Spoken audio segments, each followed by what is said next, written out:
department has been generally cordial, but this has led to some internal divisions. We now turn to two guests. Mario Brito is a member of the General Assembly. He's been at the occupation here in Los Angeles since the beginning.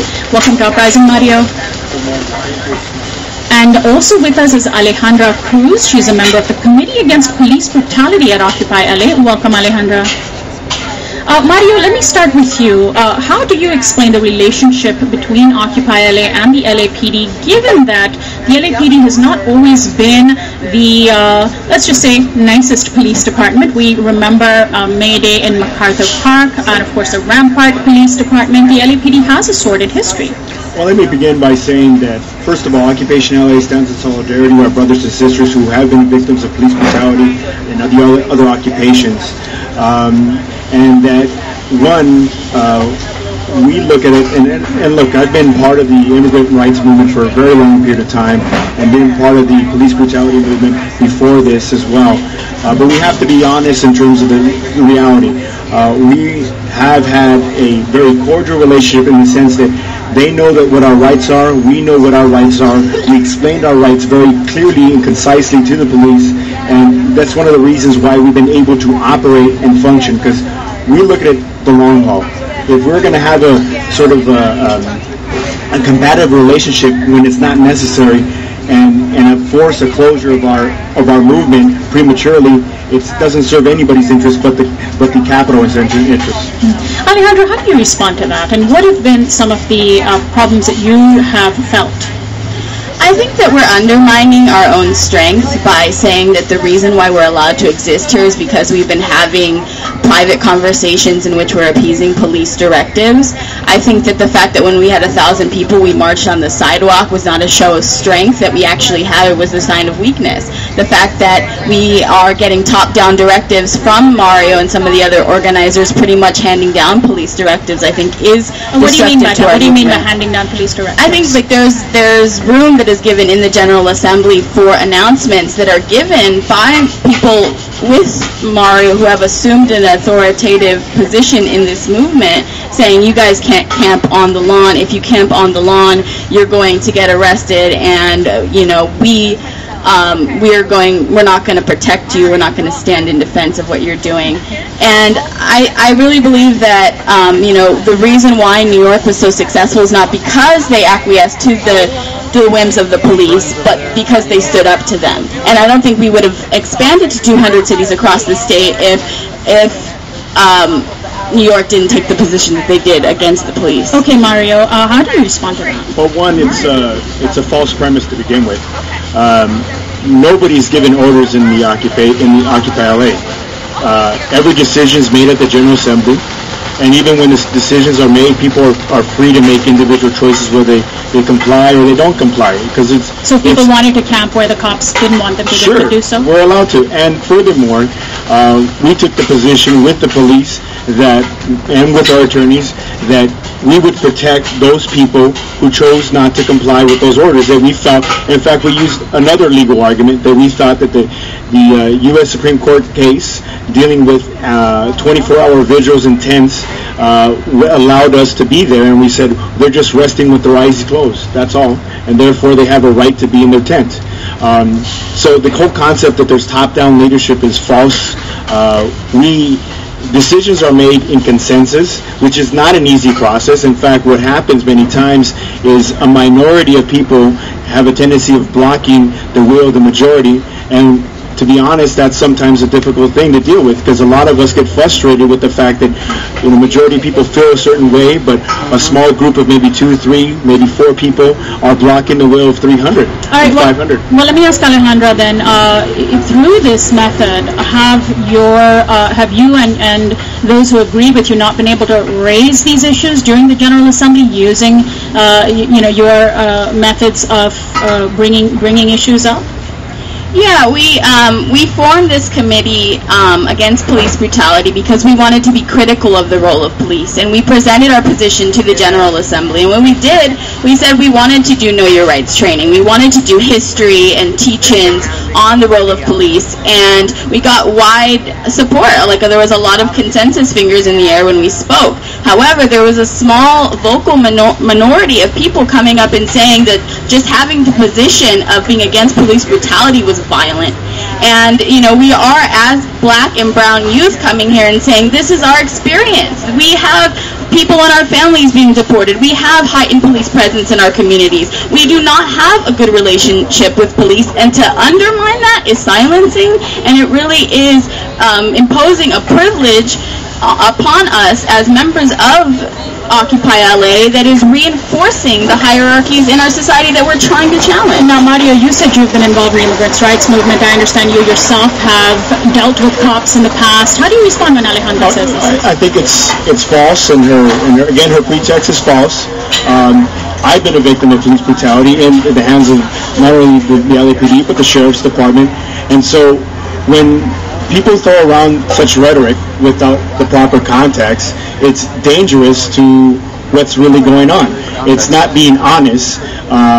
There were many older African American brothers and sisters who are part of Occupation LA who felt offended when someone uses the term end police brutality at Occupation LA. They feel offended because we're saying we're from the Deep South and we've dealt with police brutality. This is not police brutality, what's going on here. In fact, this is a situation where the police, or at least the rank and file, are saying we're part of the 99%. And many rank and file cops have come up and dropped off toys, coffee, donuts for the kids as well, to let us know as part of the Occupy LA that we are part of the 99%. So when we have this antagonizing relationship that is not necessary, and here's my position: everybody should have the ability to speak at the General Assemblies. And if people felt like their voices weren't being heard, that was wrong. First and foremost, I reject anybody who felt like they were wrong, or anybody who felt that it was necessary to censor anybody. It's wrong. It should have never happened if it did happen. And on behalf of Occupation LA or Occupy LA, I want to say that I'm sorry if you felt that your voice wasn't heard. That should have never happened. I argued strongly that people need to be heard no matter what, even if you don't agree with the position. But here's the other thing. It goes both ways. You have two of these, which are ears, and one of these for a reason, which is your mouth. Because we're supposed to listen with our hearts, and we're supposed to listen to other people's points of view. And you can't be throwing accusations of people that are not fair, especially people who... We're in this for the long haul. Well, if somebody wants to play checkers, we want to play chess. Let me bring Alejandra back in the conversation, not only to respond to what Mario just said, but also to bring up the issue that even in places like New York, there have been attempts to reach out to the police to say, you are part of the 99%. There have been, although there has been police brutality at Occupy Wall Street in a big way, there also have been olive branches. Do you feel that taking a hard line against the police on the basis of the general police brutality that we always see may limit the movement? I don't think so. I think that being realistic is important in this movement. For example, this is an incident that one of our members witnessed a couple days ago where there was an older Latino man who was getting free medical attention. He was bleeding from his mouth profusely, and the ambulance was called, and instead of an EMT greeting him, it was a police officer. And he went up to this man who didn't speak English, and knowing very well that he might have been one of the thousands of undocumented immigrants in Los Angeles, he asked him for his social security number. That man was taken not by the ambulance but by police. Nobody said anything. Nobody questioned. And did that happen within the Occupy LA? Yes, that happened a few days ago here at Los Angeles at City Hall. And those are the types of incidents that we do see as police brutality, because it is intimidation and it is destructive to our movement. And for us to be naive and say that if we don't, just completely welcome police into our ranks, then we're going to be destroyed is I think naive. And I think that police as individuals are definitely part of the 99%, but as an institution, they are protecting the 1%. They are protecting the whims of the 1%. They are protecting a system of inequality where there are foreclosures, where there is unemployment, where there is deportation, where there is brutality. And we're here to say that because we understand the structural reality of what's happening here. And, you know, whether or not a police individual is good or bad is not the question. It's the police as an institution, historically, what they are here to protect. Mario? Well, that's a very convoluted statement. It's very hard to really respond to it. First of all, the first part, I know of no incident of what she's referring to. In fact, we heard a rumor of such an incident. We reported directly to the police whether this is true. We've asked for people to come forward as witnesses. Nobody knows anything. It's rumor. Well, let me ask you this. It's rumor and innuendo, and how could I respond to rumor and innuendo? Because it's not fair. But suppose such a thing did happen, which outside, how would you respond to it if such a thing did happen? First of all, if it did happen, I would immediately go, if I was in the vicinity, go to the police involved and says, first of all, you don't have a right to ask for someone's social security number when you're trying to deal with a medical situation. And of course, the EMT should be there. So again, I don't know whether this is true. I can tell you that there's been several people who heard the story, maybe 2 or 3 people who've heard the story, but nobody who's actually seen that happen. So to me, it's hard for me to respond to something I don't know, and there hasn't been anybody who's come forward with actual documentation this occurred. And if it did occur, again, we would have our attorneys on this again. But let me come back to this point where she rejects the fact that the police are part of the 99%, or that they don't have a role to play in this whole process. First of all, you know, we live in a society which has diverse people, diverse points of view, and diverse ideas. And I quote Martin Luther King: "We all didn't come on the same ship, but damn it, we're on the same boat." And this is the reality here. And we're on the same boat, and this boat is this planet, the boat is this country. And we all have to get together. We all have to figure out a way that's what makes the occupation movement or Occupy LA unique, is in the sense that there is no high top-down leadership saying that this is how it has to happen. Debates happen organically, and that's why it takes time to come with consensus. It's never something easy. People have to have that inner exchange of ideas. But if we don't come with an exchange of ideas that are positive, that are open to other people's points of view, then we're never going to get anything accomplished. I'm going to ask both of you if you agree with my understanding of your positions. Then Mario, it seems to me that your position and the position that is represented by the General Assembly is that we are going to accept that the police are acting in good faith until they prove us wrong. And Alejandra, your position, I think, is that we are going to look at the history of police brutality in Los Angeles and assume that the police are not our friend until they prove us wrong. Is that accurate? Mario first? Yes or no? I think it is accurate to a point.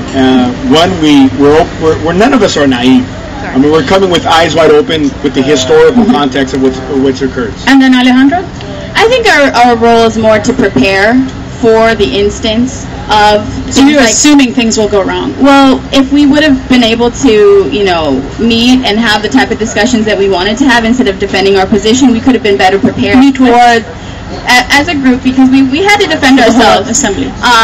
We could have had a response prepared for the instance that happened with the man who was taken away by police. We could have been prepared for these things, and that's what we want to do. We want to be prepared. We want to be, you know, a lot of people are new to the movement. A lot of us have been organizing Los Angeles communities before, and we want to just, you know, share our experience with dealing with police in a way that doesn't promote unnecessary clashes and doesn't promote violence against our people. Well, finally, let me ask the two of you, aside from this issue on the relationship with the police, is there broad agreement on other issues that the two of you feel have enough overlap in terms of issues of racism, economic justice, and broader issues that are reflected across Occupy LA? Marie? I like to believe there is, and one of the things we have a rule, just so people understand, in Occupy LA is that keep your ego in check, meaning you have a right to your ideas, but be willing to hear other people's ideas.